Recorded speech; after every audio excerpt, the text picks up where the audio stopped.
नमस्कार विद्यार्थी मित्रों, आज हम हिंदी में कक्षा 6 इकाई 2 एक जगत एक लोक इस पाठ के स्वाध्याय पढ़ेंगे। पहला प्रश्न, इस काव्य में प्रकृति के कौन कौन से तत्व हैं? तो इस काव्य में प्रकृति के तत्व हैं चंद्रमा, सूर्य, भूमि, आकाश, हवा और पानी। प्रश्न 2 हमें कह रहा है कि काव्य का ऐसा शीर्षक एक जगत एक लोक ये क्यों रखा गया है?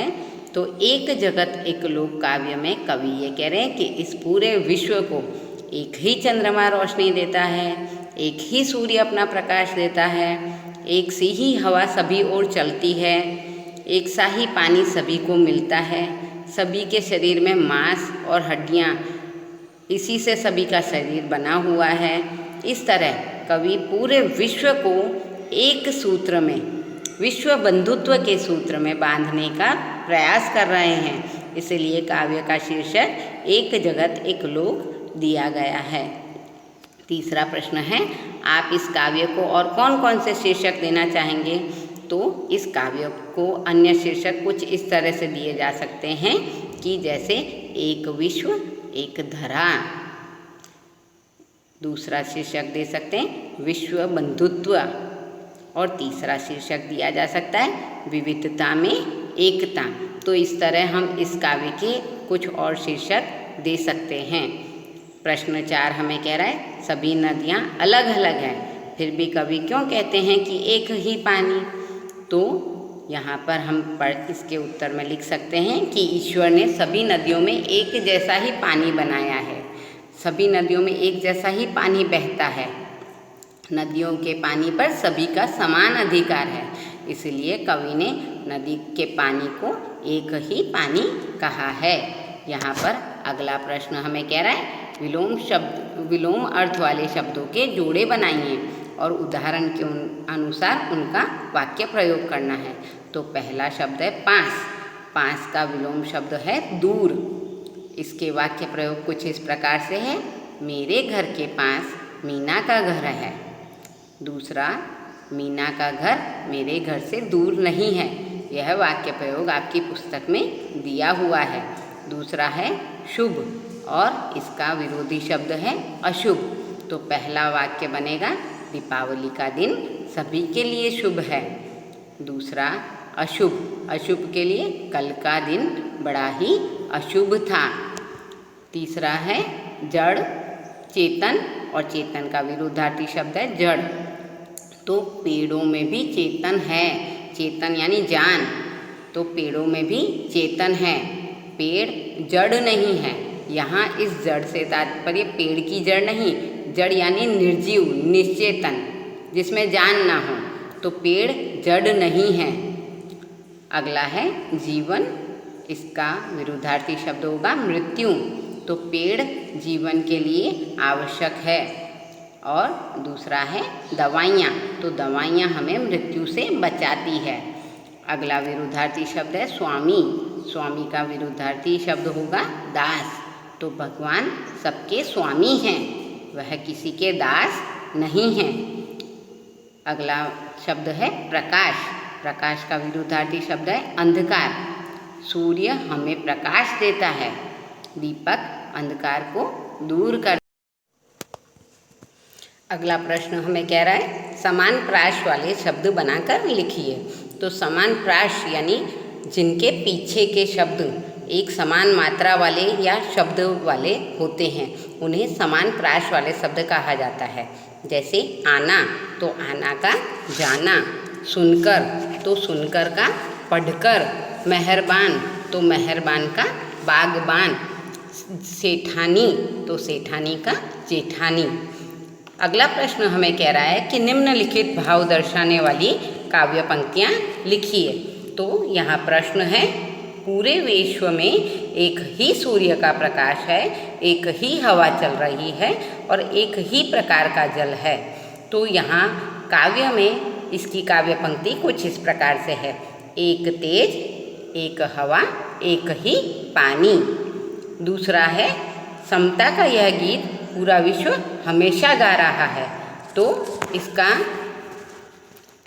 इसका काव्य पंक्ति है, हर्ष भरे गाएं हम राग सुहाने, समता और ममता के गीत तराने। अगला प्रश्न हमें कह रहा है कि कुछ शब्द दिए गए हैं जिनके हमें समानार्थी शब्द लिखने हैं और उन समानार्थी शब्दों को वाक्य में प्रयोग करना है। पहला है लोक। लोक यानी विश्व और दुनिया। तो विश्व का शब्द प्रयोग कुछ इस प्रकार से है, सारा विश्व एक है। दुनिया, दुनिया बहुत ही सुंदर है। दूसरा शब्द है मान। मान का समानार्थी शब्द मान के हैं सम्मान और प्रतिष्ठा। तो सम्मान का शब्द वाक्य प्रयोग है, हमेशा बड़ों का सम्मान करना चाहिए। प्रतिष्ठा, प्रतिष्ठा का वाक्य प्रयोग है, सत्कार्य से प्रतिष्ठा बढ़ती है। सत्कार्य यानी अच्छे काम करने से प्रतिष्ठा बढ़ती है। तीसरा शब्द है निशान। निशान के समानार्थी शब्द हैं चिन्ह और संज्ञा।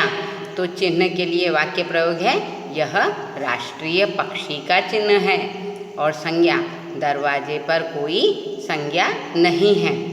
चौथा शब्द है हाथ। हाथ के समानार्थी शब्द हैं हस्त या पानी। तो हस्त, हस्त की शोभा दान है। और पानी, तो सीता ने पानी से पानी पिया। पांचवा शब्द है अंबर। अंबर के समानार्थी शब्द है आकाश, आसमान और गगन। तो आकाश, आकाश में पक्षी उड़ते हैं। आसमान, आसमान का रंग नीला है। गगन, धीरे धीरे गगन में बादल छा गए। तो इस प्रकार हमने इन समानार्थी शब्दों का वाक्य प्रयोग किया। अब यहाँ पर एक शब्द सारणी दी गई है। लेखक ने प्रश्न हमसे पूछा गया है कि इसमें से संज्ञा शब्दों को छांट कर लिखिए और उनके वाक्य बनाइए। तो हमने इस शब्द सारणी में से संज्ञा शब्द लिए हैं। पहला शब्द है कमल। तो कमल का वाक्य प्रयोग है, सरोवर में कमल खिले हैं। दूसरा शब्द मिला है सागर। सागर दूर दूर तक फैला हुआ है। तीसरा शब्द मिला है भारत। भारत विशाल देश है। चौथा शब्द है हिमालय।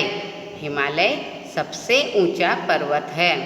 पांचवा शब्द है आरती। तो भगवान की आरती के समय भीड़ थी।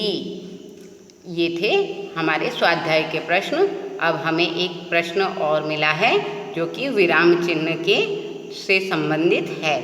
यहाँ पर ये कह रहे हैं निम्नलिखित वाक्यों में उचित विराम चिन्ह लगाइए। छी छी तुमने यह क्या किया।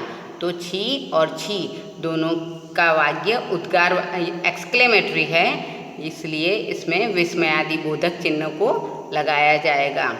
वैशाली ने मयंक से कहा घर चलो। तो इसे इन्वर्टेड कॉमा द्वारा व्यक्त किया जाएगा क्योंकि यह वाक्य वैशाली ने मयंक से कहा है। तो घर चलो वाक्य को इन्वर्टेड कॉमा द्वारा दर्शाया जाएगा।